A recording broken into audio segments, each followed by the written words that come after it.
Bago ka lang ba dyan sa role mo? Pwedeng newly promoted or new hire. Ibig sabihin, bago sa kumpanya. Kung oo yung mga sagot mo dyan, pues para sa itong video na to. Lahat naman tayo gusto natin maging successful kung ano yung ginagawa natin. Whether business pa yan, or employment, or pwedeng personal development. Kahit sa pag-aaral, gusto natin maging successful. Pero lagi nating tatandaan na ang formula sa success is opportunities plus preparation equal success. Yung opportunities, these are external factors na hindi natin kontrolado. Parang promotion. Kung hindi naman magkakaroon ng opening for higher position, hindi tayo mapopromote. So, hindi natin kontrolado yung mga opportunities. Pero yung preparation, ito, kontrolado natin to. And I'm going to tell you the 5 things that I did, how I prepared for my second promotion.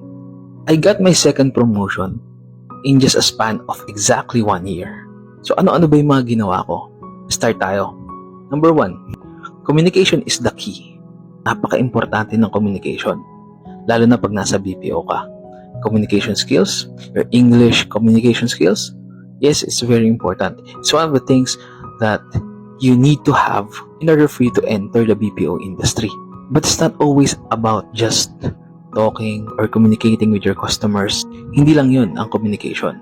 It also involves listening to your colleagues, to your other team members, to your team leaders, even to other departments. Ano ba yung pinapakinggan natin? Yung kultura, yung mga stories nila sa buhay, yung stories nila dito sa kumpanya. Paano sila nagsimula? Paano sila naging successful? Kasi doon tayo matututo. But aside from listening to them, importante rin nagtatanong tayo. You have to ask questions. Kasi yung mga kwento nila, most of the time, galing yun sa perspective nila na hindi natin naiintindihan lahat. So it's much better to ask clarifying questions kaysa mag-assume tayo nang hindi naman tayo sigurado na naintindihan talaga natin yung mga kwento nila. Number 2, take initiative. Kahit na bago ka pa lang at hindi ka pa ganun ka knowledgeable pagdating sa proseso, sa produkto, kahit na ano pang ginagawa niyo sa trabaho, always take initiative. Always be proactive. Lalo na kung meron kang goal. Kung goal mo ay ma-promote agad, kung goal mo ay umangat, kung goal mo ay ma-regular, look for something na makakapag-contribute sa success ng team nyo or even ng organization. Kahit yung mga simpleng task lang, magpaalala sa mga ka-team mo, tumulong sa mga ka-team mo, kasi it improves your visibility. Lagi ka nila nakikita, lagi ka nila nakakausap. Number 3, build relationship. Hindi ko sinabing mag-ibig tayo sa opisina ha. Ang sinasabi ko dito, we have to build a supportive work environment. Ibig sabihin, kailangan pag may nilapitan tayo, madali at magaan para sa kanila, natulungan tayo. At ganun din naman tayo na pag may lumapit sa atin at humingi ng tulong from other departments maybe, willing tayong magbigay ng tulong. And that's how we will build relationship. Hindi naman kailangan sobrang lalim at maging close kayo. Importante lang, kilala mo sila, kilala ka nila. Number 4, seek feedback and act on it. It's very important that when we seek feedback, we have to humble ourselves. We have to embrace vulnerability. Anong ibig ko sabihin na we have to humble ourselves? We have to lower down our defensive walls. Meron kasi sa atin, most of the time, lalo na mga Pilipino tayo, kapag nabigyan tayo ng feedback, aawain pa natin yung nagbigay sa atin ng feedback. Ang ibig ko sabihin ng humility, we have to lower our defensive walls, tanggapin natin yung feedback, thank the person, and reflect kung paano ba natin magagamit yung feedback na yon for our improvement. Meron din naman mga positive feedback. At hindi ibig sabihin na humility pag sinabihan ka ng, oh, ang galing-galing mo. Sasabihin mo, hindi naman, mas magaling nga kayo eh. Hindi yun pagiging humble. Kasi ang ginawa mo, in-invalidate mo yung achievement mo. In-invalidate mo yung praise na binigay sa'yo. It only shows na hindi ka comfortable mabigyan ng mga positive feedback. Kung gusto natin maging successful, it's very important that we have to embrace and own our achievements. So pag sinabihan tayo ng mga magaganda, like, so, ang ganda ng report mo, ang galing mo kanina, ang galing mo magsalita, we can simply thank them. thank you and appreciate your positive feedback. And then, pwede kang manghingi ng mga rooms for improvement. Baka may mga napansin ka kaninang room for improvement na mabago ko or ma-improve ko sa next report ko. Maliban dun sa feedback na binibigay sa atin, we also have to act on it. Na pag binigyan ka ng criticism, ng rooms for improvement, is gagawin mo talaga. At magagawa mo lang yan kapag nagpaka-humble tayo. Number 5, master prioritization. Pag nasa corporate na tayo, mapapansin natin ang dami nating trabaho. Minsan halo-halo na. Hindi na natin alam kung ano yung trabaho natin at hindi.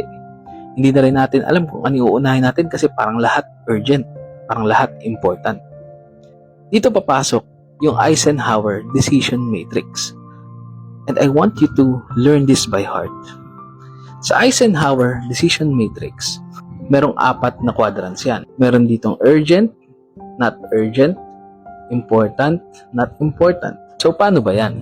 Sinasabi dito, kapag urgent yung kailangan nating tapusin na trabaho, at the same time, important din, yun ang uunahin natin. We have to do it first. Kapag hindi naman urgent, pero importante pa din, then we can schedule that. Ibig sabihin, after natin gawin yung mga important and urgent, tsaka natin gagawin yung important but not urgent. Pwede kang mag-set ng time. Na, gagawin ko yan by 3 p.m. today. Or pwedeng bukas ko na yan first thing in the morning. Ang importante is ma-schedule natin siya. At matapos muna natin lahat ng mga important, urgent tasks. Minsan may mga pumapasok na trabahong urgent pero hindi naman importante. Paano ba natin masabi na hindi importante yung isang trabaho? Unang-una, kapag hindi kailangan yung skill mo. Pangalawa, hindi naman ikaw yung kailangan gumawa. So kung may ginagawa ka ngayon na important and urgent, tapos may dumating na urgent pero hindi importante, sinasabi dito sa Eisenhower Matrix na pwede natin siyang i-delegate. Pwede tayong humingi ng tulong, humingi ka ng tulong sa ka-team mo or sa manager mo. Kung supervisor ka, humingi ka ng tulong sa team member mo. Ipagawa mo yun sa kanya. Bigyan ko kayo ng example. Kunwari, fitness trainer ka. So, nasa gym ka nagtatrabaho. As a fitness trainer, meron sa'yo binigay na task yung manager mo na kailangan mong tapusin. Ito ay daily report. So basically, pwede mo siyang tapusin mamaya. Pero wala ka namang ginagawa, so pwede mo na rin siyang gawin ngayon. Kaso biglang may pumasok na client. Nag-inquire. Tapos gusto na rin mag-gym. Tapos ikaw lang yung trainer. So kailangan mo siyang i-train. Ngayon, ang tanong, ano yung unahin mo? Yung report ba ng manager mo? O yung client na magpapatrain sa'yo? Automatic yung client. Kasi yung client, important yun. At the same time, dahil importante sa kanila yung oras nila at may time na involved, urgent din siya. So, uunahin natin yung client. Pag natapos na natin i-train yung client, tsaka natin itutuloy yung report na pinapagawa ng manager. Paano ngayon pag biglang may pumasok na problema? Naubusan pala ng tubig yung water station. Siyempre, importante yun. Ang tanong, kailangan ba ikaw ang gumawa nun? Importante ba yung skill mo as a trainer doon? Kung hindi, papasok siya sa hindi importante. Pero urgent siya kasi may mga iinom ng tubig. Pwede mo siyang i-delegate. Pwede mo siyang i-delegate sa kapwa mo trainer kung meron man or sa receptionist. Or kung may maintenance man kayo, much better. Utos mo kay maintenance. Kasi mas importante yung ginagawa mo, yung mag-train ng client. Doon ang paggamit ng Eisenhower Matrix. Pero may pang-4 pa. Ito yung not urgent, tsaka not important. Sabi nga, avoid. Ba't pa natin pag-uusapan, di ba? Sinasabi lang dito, na kung hindi siya importante, hindi rin siya urgent, hindi mo na siya kailangan gawin. Kasi marami ka pang mga bagay na pwedeng gawin.